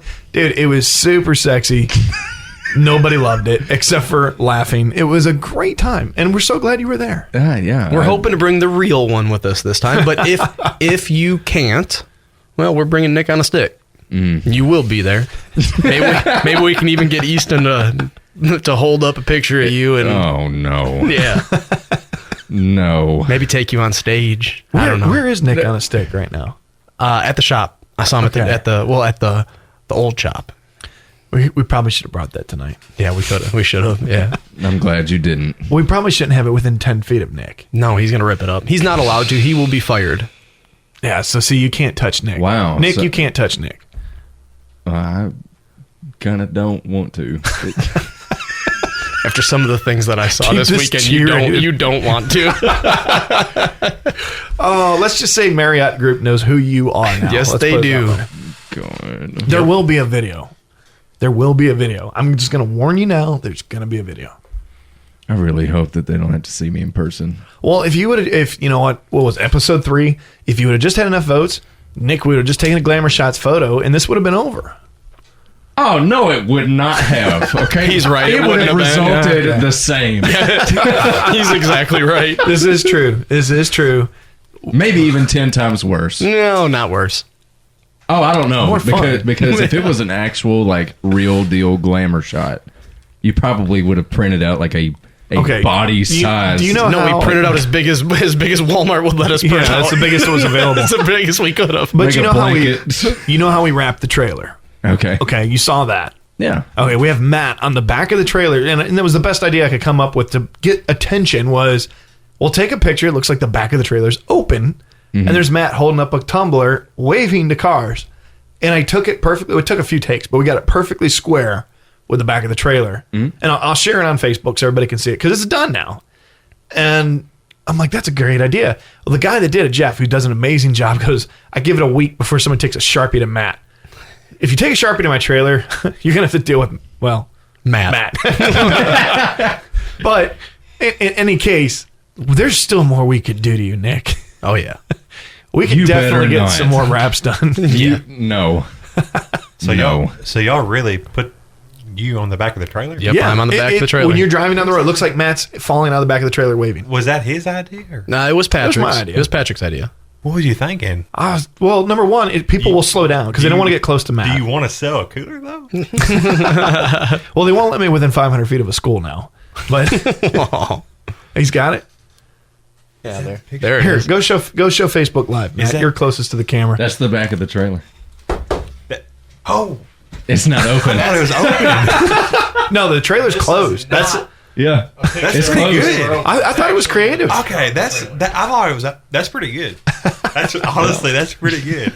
I thought it was pretty creative, and it's Now- going to get attention. Now I kind of see where your ideas But are my going with truck is this. not wrapped yet, and I could see somebody holding on to my tailgate for dear life. And Jeff will knock that one out of the park too. This could get good. All right, when we come back in the third hour, it's beat up on Matt time. You're listening to Back to the Lodge on 100.9 The Farm. Hey, let's just be honest. No one can ever completely beat a mature whitetail census. But if you play your cards right, you can fool them. Now, for all the work you put in to get him this close, make sure the camo you choose is up to the task.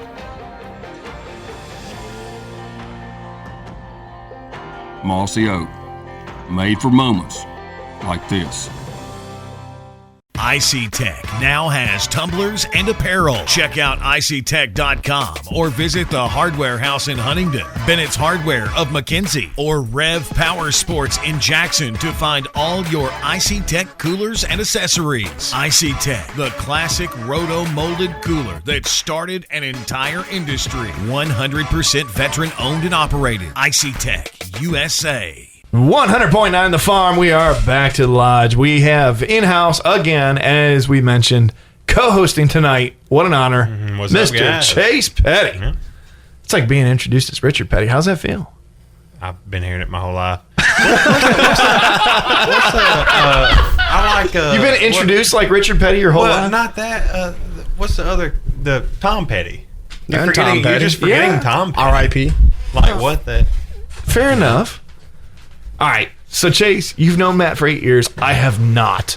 So before I start digging into Matt, I'm sure you've got a good story. I just want Chase to understand that before he starts, for every story he has on me, I have one for him. Well, I'm going to remind both of you that we are live on the air. So, What should I freaking? I don't really have no giant story. No real. I mean, we went to school. When I say school, this machine. A lot of people don't know we got machinist degrees. Yeah. Can you believe that? Yeah. And Look out now. Yeah, we're going places. I don't really have that many. I said we've been duck hunting before. Actually, the first time I went duck hunting here in Tennessee was with Chase and his dad and Eddie. The best thing, we went one time during a huge ice storm with huge 20-footers. I actually think that was my very first time on Reelfoot. And I remember it was just me, you, and your dad in the boat. Your dad was driving the boat. And it's early in the morning, so it's pitch black. And watching the waves, if people that don't understand don't know Reelfoot was a forest that an earthquake happened in 1811 and 1812, which caused the Mississippi to flow backwards and backfilled this low area that is now Reelfoot Lake. And over years and years and years and years, the ice that shifted has sawed down the trees to right below the water surface. You can't see all the stumps that are in there, but just imagine a forest that is shaved off right at the water surface. Yep. And really the only way you should be on that water is if you know that water. And we put in at Eddie's. We were going left. And as these waves were cresting and falling, in between the waves, you could actually see 2 foot, 3 foot of that stump. And it was one of the craziest experiences of my life, was riding out to this open water duck blind with you and your dad. Yeah. Reelfoot actually gets, I think, more rough than the Tennessee River just because of how shallow it is. I'm assuming, I'm not a scientist or anything like that, but it does get pretty dang rough. So we got through that day. I don't think we really did no good because it was so rough. It was white capping out there. My dad's always been a big outdoorsman, and one of the few mounts that my dad has in the house, not few, he has actually quite a few mounts, but one of them is this beautiful buffle head that's sitting on a little piece of driftwood. It's not flying, it's sitting, and it's mohawks up. And we shot a buffle head that day. And I know that people in Tennessee or specifically at Real Fit area, they don't really care so much about buffleheads, but that was really cool for me, was to see that bufflehead. Are you okay? Jim just checked in. Oh, great. Great. What's up, Jim? No, we didn't do good that day. Do you have any stories of but bow fishing? We've done that before. Shot tournaments. Shot tournament. That's when Kentucky Lake had grass. Yeah, back in the day. Yeah, Yep. way back off in the day. That's when bow fishing was big. Patrick's talking to Facebook Live right now. He's really interrupting. It's coming through the mics. Yeah, for sure. Did you hear what I said? No. Oh, then even better. No. Something about Jim.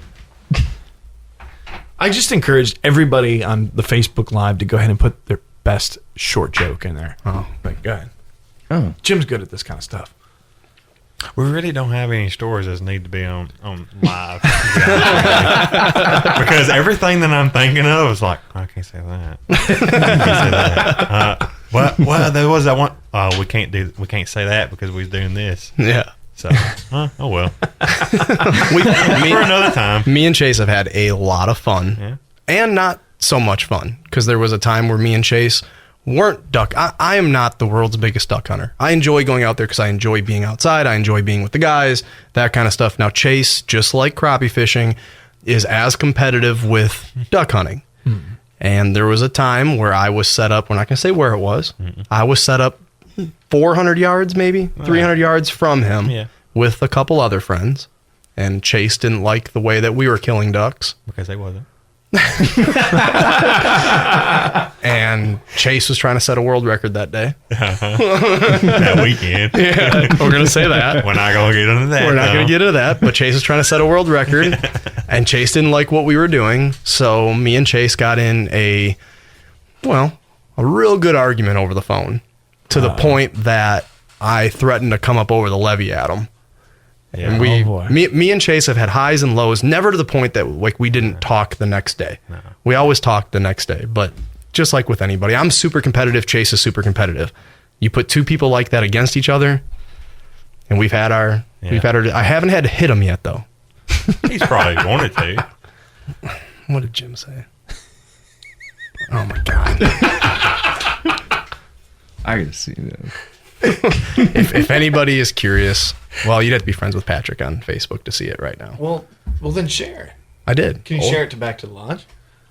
I'll try. All right, because I can't figure it out. You if talk. Anybody that's watching the Facebook Live knows how we can share this to Back to the Lodge from an outside page, message us, please, because apparently we all missed that. I got it in school. Got you it. figured it out. There we go. Shared to the page now. Adding to your page's story. I don't know why it wouldn't let us do that on the way to Texas. We tried it. I don't know. Well, the only difference is we tried to share it off of your phone that was currently live. Oh, that's right. Yeah, because you're doing it from like your phone is currently live right now, and then I was able to do it on my phone. So maybe that's the difference. Technical difficulty, crisis averted. All is good. So come on, Chase. There's nothing. Can't you censor it or something? I should have thought about it while I was on break. Me and Chase have a lot of really good stories too. Chase is the reason that I got involved in special ops excursions. Chase called me one day and said, "Hey, there's this trap shoot going on. I really think that you should be meeting Scott Graves," which viewers will learn Scott in a short period of time. We're going to have a Scott on here, but it's a nonprofit that I do a lot of work with. And Chase is who opened the door for me to meet Scott, which has led to a whole lot of other shenanigans. And I don't know. Me and Chase don't have a whole lot of stories that necessarily can't be told. They're just all about running around the woods doing stuff. When whether it was dove hunting, we've dove hunted half a dozen times together. Now the people we've done it with, as in quote unquote Alan or anything like that. That's big stories. We went bluegill fishing one time years ago. I don't even know if you remember this. It's probably 2013.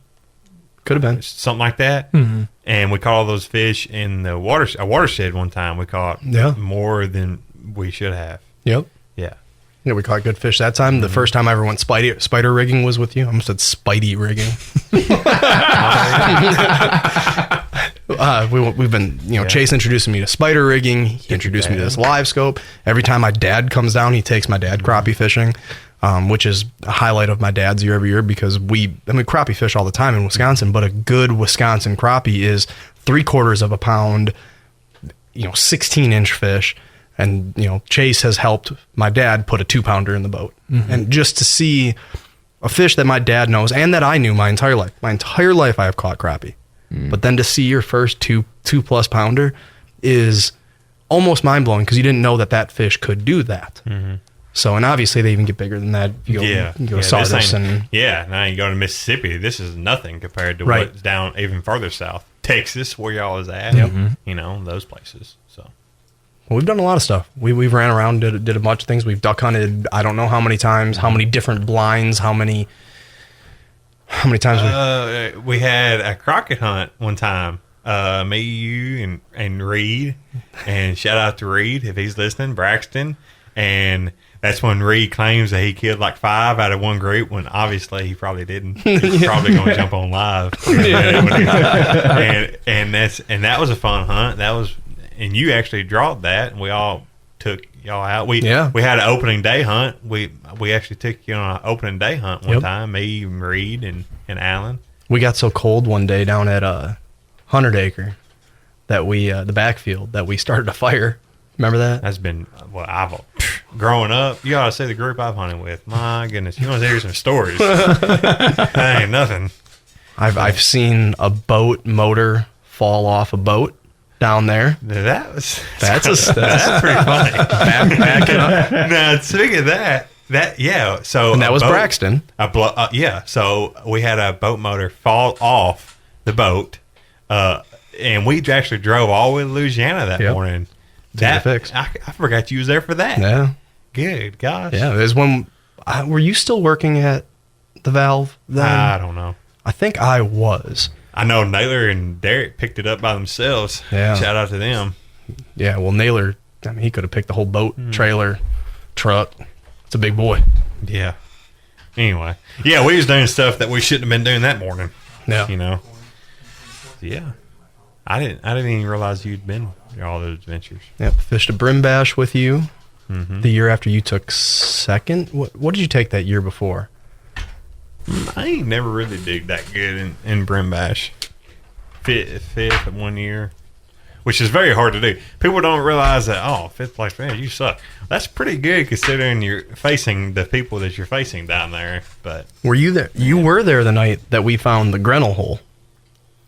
Oh my god, that was a story. That is a really. We good found, story. Depending on where you are in the United States, here they call them Grinnell. They're also dogfish or bowfin or fill in the blank for whatever your part of the country calls it. And we were bow fishing one night. I want to say we shot the river first, and then we found it, right? Yeah. And at like 2 o'clock in the morning. We found this not necessarily random hole. It's a duck hole. Yeah. But boy, were them Grinnell stacked in there thick. Plumb stupid. Hundreds of them. As soon as you shot one, it backfilled with 2 more. That's when I was screaming at Alan all night. Yeah. That was a fun night. Yeah. We just got an idea over here and we're working. I don't want to hear it. They are quiet over there. So we just look, how smart would it have been? Is there another port over there? Yeah, to put a 3.5 in here and run it to the phone. That would have been really smart. Yep. So did y'all do that? No. We got to find a 3.5. No. And then we need the adapter to go on it because this is quarter. Yeah. That would have been a great idea. I may have to hunt for that. That adapter that we have that fits into my lightning port on my phone, that then we plug our lav mics up to. Can we plug the shotgun up to that also instead of a lav? That's a 3.5. Well, no, I'm not talking about for that. All we got to do is run this output right here to that phone, and they can hear everything that we can hear. Yeah, that's true. And then it's not, distant audio. Well, that's a darn good idea. I came up with about 2 hours too late today. Well, that's all right. Hey, we're growing. One day at a time. No, you're not. I'm growing. It's just not up. It's out. You are a lot bigger than I remember. We were in Texas with a bunch of guys this weekend, and outside of Patrick, I was the tallest guy there. Did you? That's not saying much. That make you feel know good? it. I mean, yeah, it did. Except for Like, Mike. Except look for at Steve. all these little except people.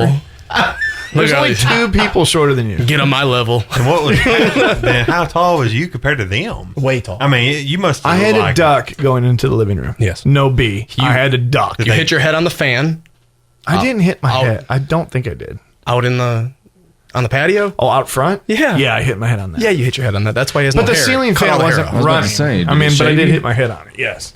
We was talking on break about getting y'all duck hunting this year, and I'm starting to imagine in my head like, well, I'm talking about duck. I don't know how I'm going to get him in there. You just got to put like this camo chimney on there. Well, we have another guy that hunts. We have another guy that hunts with us, and we was actually when we built a new floor this last weekend, and we was talking about just building a hole for him. Yeah. That we sat down. If it It's not a bad idea though. It's not, but it takes some. That's a lot of embarrassing. modification. Just put a piece of plywood over it when he's not there.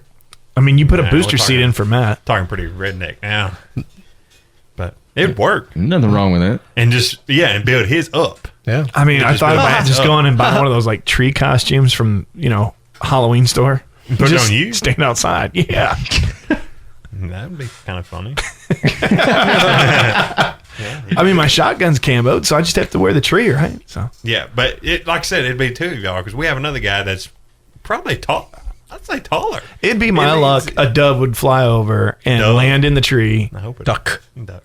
No, I'm talking about He's dove. talking about duck hunting. I'm Yes, talking about I'm duck. aware of that. Oh, But I'm talking about when a dove lands in a tree, what Matt does with a shotgun. I don't want to be anywhere near him. I thought you were shooting a rabbit. No, he was shooting dove, but he was shooting at me. So man, did you miss that whole segment of the show? You were with us. I know. Yeah, Do you, see any, do you see any holes in him?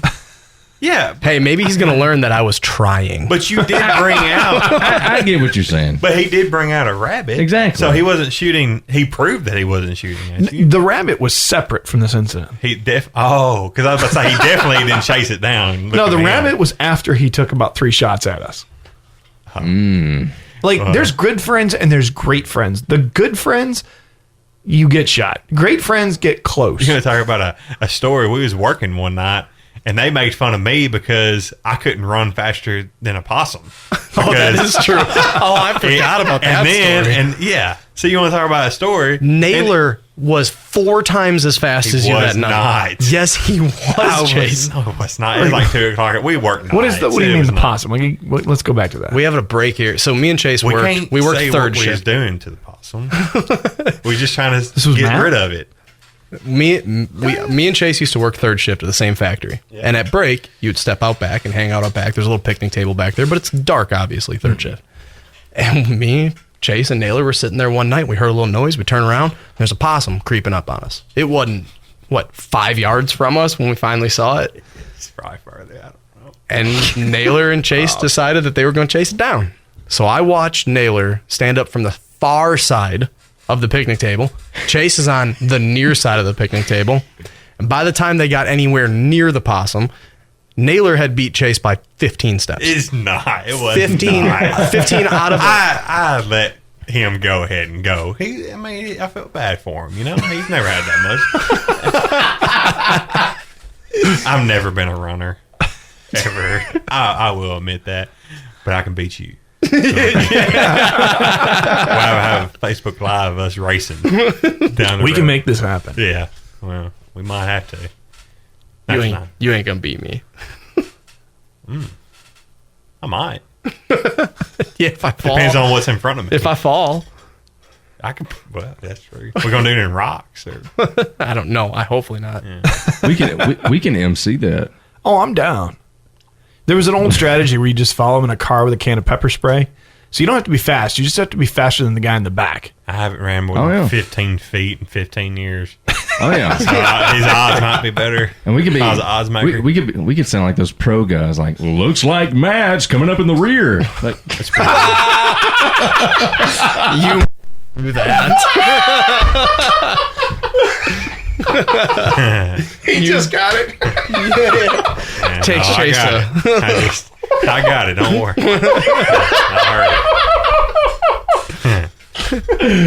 oh my gosh. God. Matter of fact, we probably don't need to be running. Now I'm thinking about it. Oh, I can hear the commentary now. You'll never get his Lucky Charms. Matt took the lead. Here comes Chase up the backside. I hate each and every one of you. And I'm faster than each and every one of you. No, you're not. Yes. Surely somebody can beat him. Yeah. Look at him. Usain Bolt. That's it. Were you saying what now? One of my strides is 3 of his steps. So, That's what I'm... yeah, Man. I am a runner. So, even with the extra weight, I'm fairly confident I can beat Matt in a distance run.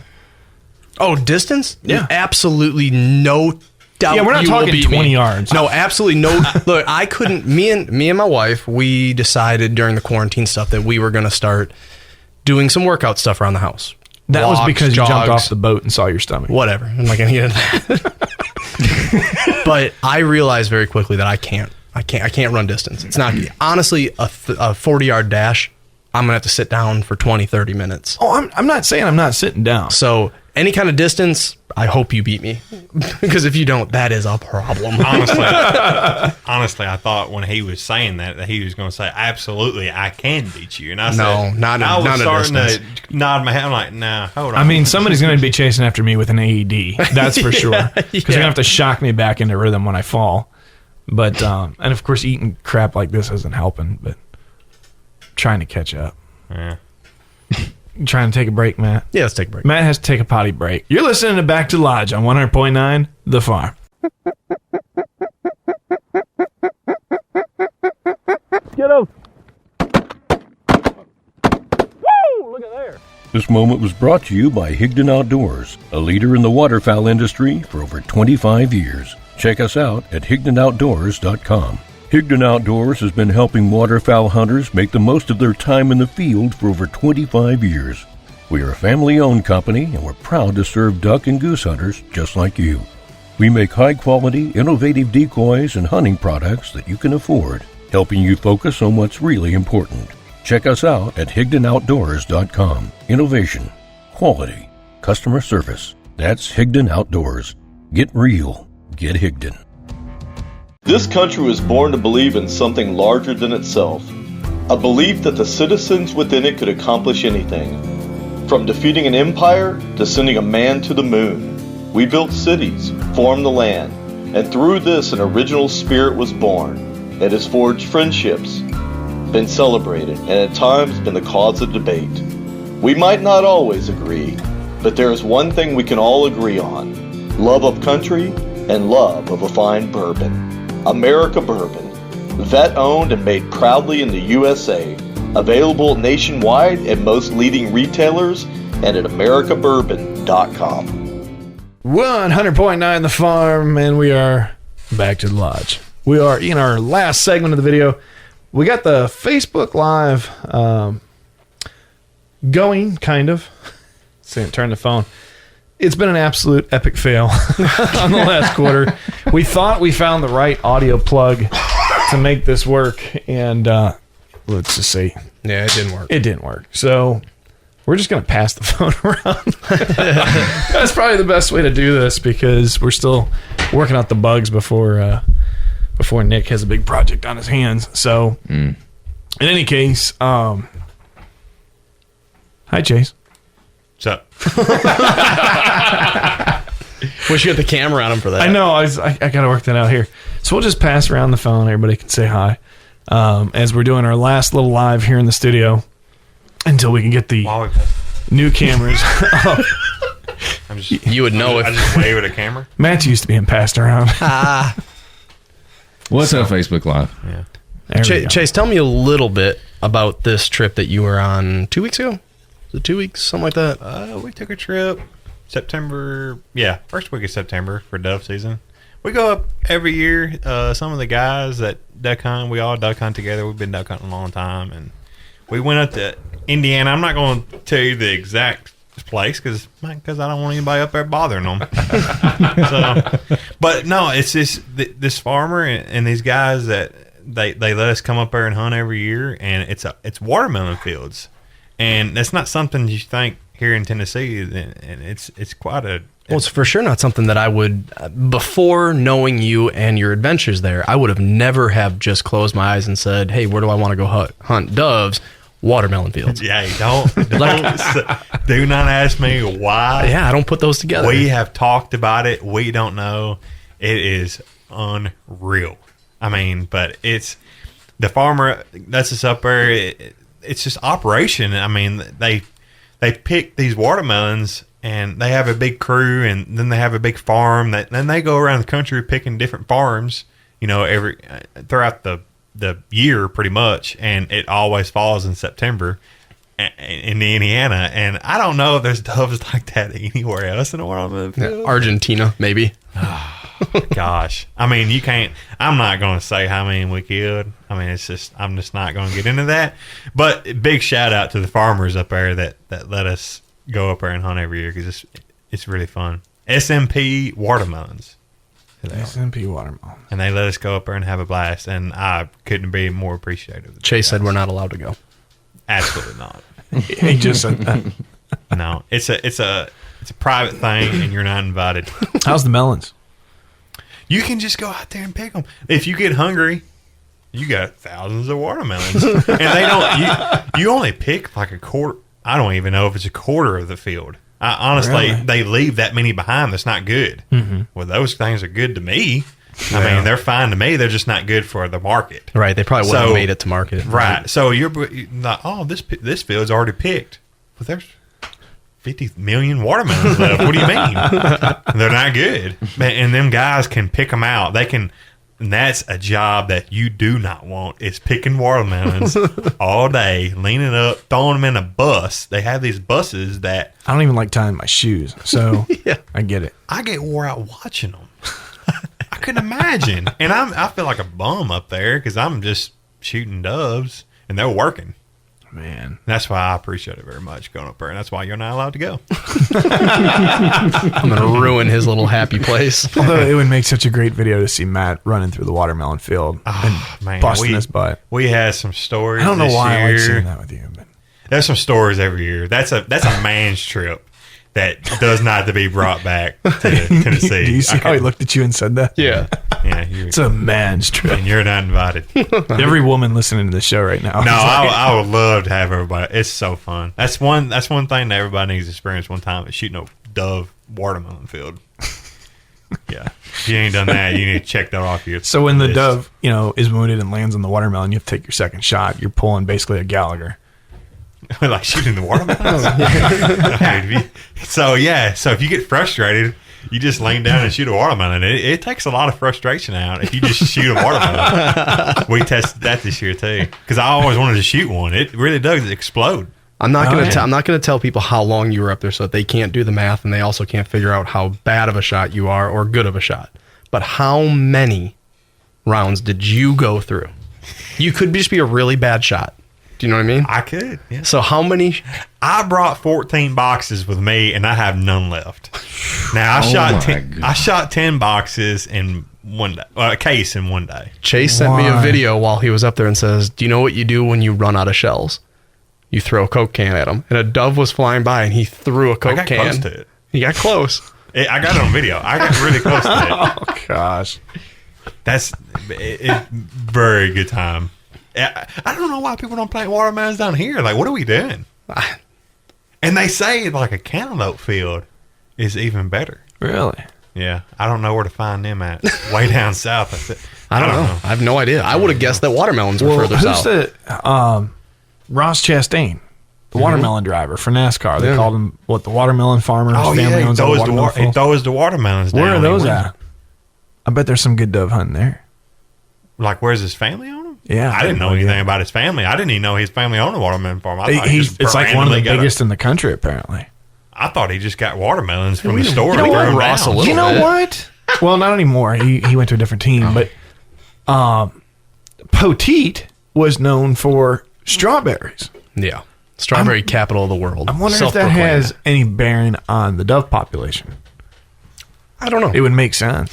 These doves, like they have these big rows, and it's all irrigation, and you got to have heavy irrigation on these watermelons. And I think they like water, and then watermelons put off some kind of sugar in this. They got to right, and the soil up there is real sandy, So they like that, and there's gravel roads everywhere. Yeah. So you got water, gravel, food. and then the watermelons. There's grasses that are in these watermelon fields because obviously they're mounded up, and these wild grasses growing there, and they put off some kind of seed. That's one thing. I'm telling you, it's something else. We definitely noticed there was a lot of seed content when we got our doves.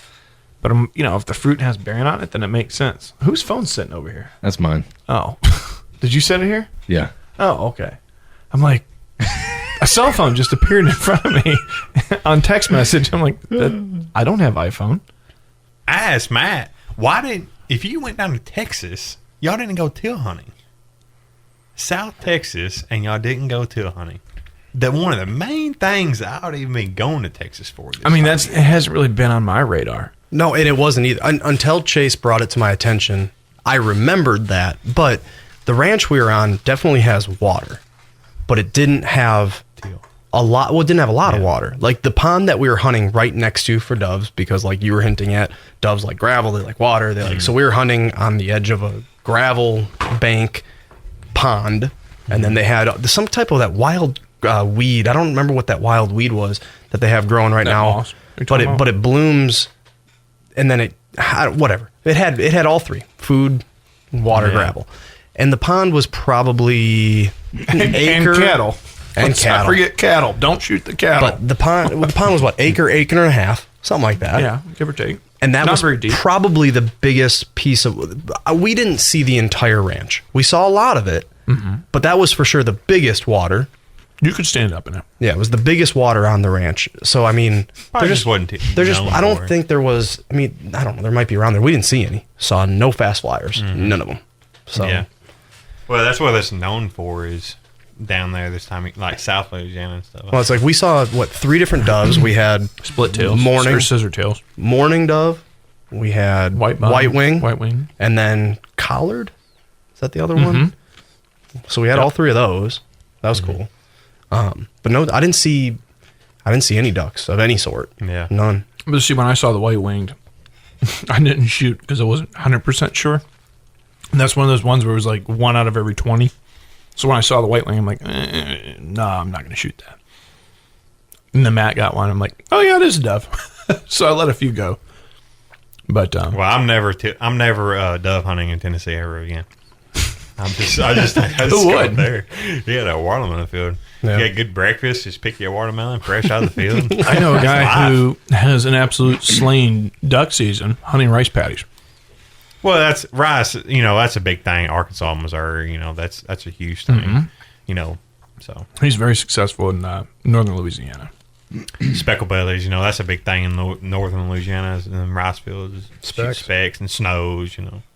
So yeah, rice is a big market for duck hunting. It used to be a lot better. Now that the farming equipment now is starting to get better and better, and that's kind of how everything's going. Yeah, that's a whole nother podcast. You've you've leased a pit, Missouri, a rice pit. I haven't. No, I haven't. I went with guys that I've hunted in Missouri quite a few times.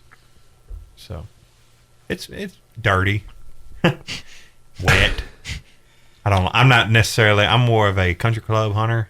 Nice warm blind with a kitchen. and Matt did tell me that last year when we were supposed to go duck hunting. He goes, "Oh no, we just got to bring food. Chase will cook us all breakfast in the blind." I'm like, God, pit breakfast, man. You got to be kidding me. I actually don't do the cooking either. Hardly. That's why we bring I got Alan. Guys that will. That's why we bring Alan. Yeah, Alan will cook. I don't mind cooking either. You know that. Yeah. So yeah, that's the thing about that's the thing about Reelfoot Lake. Growing up on it, duck hunting is a huge thing on the lake, and that's kind of been my whole life too. Even before crappie fishing, my dad did get me into that. Is duck hunting. Yeah, and that's early memories of being on Reelfoot Lake. I mean, your dad only really stepped not fully away, but took a step away from the duck hunting world. What, 3 years ago? Yeah, something like that. He still goes a few times a year. He's been around a long time. Guided for how many years? A long time. Didn't even realize when I was growing up that I was hunting one of the best duck blinds on Reelfoot Lake. Joey's? No, Johnny Cochran. The port blind. I mean, that's the most known, used to be on the lake. They took it away now. passed away. But anyway, that's a whole different podcast. All right, well, we're going to take a quick break, and then when we come back, we're going to wrap up the show. Again, in studio co-hosting tonight, Chase Petty, the Crappie Man himself. You're listening to Back to the Lodge on 100.9 The Farm. Hey, let's just be honest. No one can ever completely beat a mature whitetail census. But if you play your cards right, you can fool them. Now, for all the work you put in to getting this close, make sure the camo you choose is up to the task.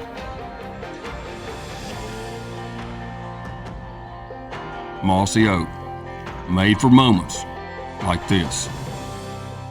Icey-Tek now has tumblers and apparel. Check out Icey-Tek.com or visit the Hardware House in Huntington, Bennett's Hardware of McKenzie, or Rev Power Sports in Jackson to find all your Icey-Tek coolers and accessories. Icey-Tek, the classic roto-molded cooler that started an entire industry. 100% veteran-owned and operated. Icey-Tek, USA. 100.9 The Farm. We are back to the lodge for the final segment.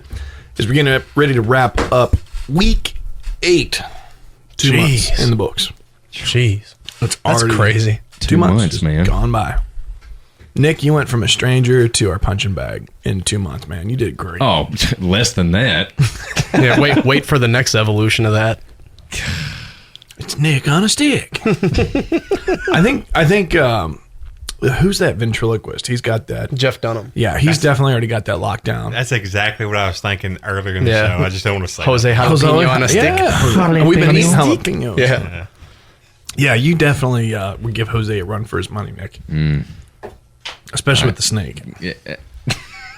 And the mullet. It just adds insult to injury. The snake. Nobody got injured. Yeah. Nick spit that one out. Matt may have got a splinter at one point, but other than that, you'll see that picture. Don't worry about it. Don't worry about it, Nick. Please tell me it was your hand. No. Oh, no. No. I think I have that picture. In fact, I know I do. I don't know if it's G-rated enough. We could share it on. Yeah, it doesn't show anything. You didn't see this one, Nick? Oh, God. So, yeah, Matt had Nick tactically carried. What do you think, Chase? Yeah, concealed carried. Yeah, we'll call it concealed carry. Why is the light? Because it was the weird hotel room that we walked into. They had a tent, which was actually kind of neat. It was because they tinted the windows. I'm sure it was. When we walked in the room, and there was this blue ambience, and we're like, what the hell is that? Like a screen? It was weird. So we rolled the screen up in this, because it was blue light, and it was, I mean, if you looked at it, it was like a mural, like somebody painted on the blind, a see-through blind. But when we rolled the blind up, the window was actually tinted blue, which kept the room temperature cooler, but not dark, like dark tint. That's the first thing I noticed with the picture. It was weird. It was definitely odd. blue. But what was y'all doing? Once you were in the room for a minute, you sort of forgot about that. I'm going to blow right through that one. It was a great. Well, there was another one I got to find for Nick real quick because he has not seen these yet. I guarantee he hasn't seen them yet. Let's see. You put it through the messenger. Yeah, here we go. So like, this one was great, Nick. Yeah. So yeah, our friend Steven, we'll say swaddling. Yeah. Is that a proper term? Fondling. Or maybe cuddling. He's caressing your lips. Ooh. With his finger. I mean, he is wearing a mask. Steve. All right, well, not to steer you guys completely off this, but we're about at the end. Chase, is there any last things you'd like to say or any shout-outs or any... Wow, he just stole it away from me. If you're ever looking for a guide trip, hit me up West Tennessee. We'll have a good time. Hope I get to come back. This is fun. No, you're out. You better come up with some more stories. Yeah. Especially on that. If that's what you want, I guess. All right, so how can people reach you to get the charter? Reach me on Facebook. Chase Petty. Reach me on Instagram. Message me. Any comment, whatever you got to do. We'll put the link. Yeah, we'll put the link on Facebook. You'll give us the link. We'll get y'all taken care of. Chase, absolute pleasure to have you on the show, brother. Awesome. Thank y'all for having me. Thanks, buddy. All right, week 8, as always, ask yourself, what are you grateful for? Nothing more important than knowing that. As always, from West Tennessee, I'm Patrick. I'm Matt. I'm Nick. I'm Chase. And we are Back to the Lodge. Have a great week. We'll see you next week. Hey guys, Nick here from Back to the Lodge. If you like the show, don't forget to subscribe, like, comment, and click the notification bell so you can be notified when our next show gets uploaded. And if you want to listen live, don't forget to tune in each Wednesday night from 6 to 9 Central. You can go to our website at backtothelodge.com, click the Listen Now button, and you'll be back to the lodge. The link to our website is down below in the description, backtothelodge.com. Until next time, we'll see you next week. Back to the Lodge.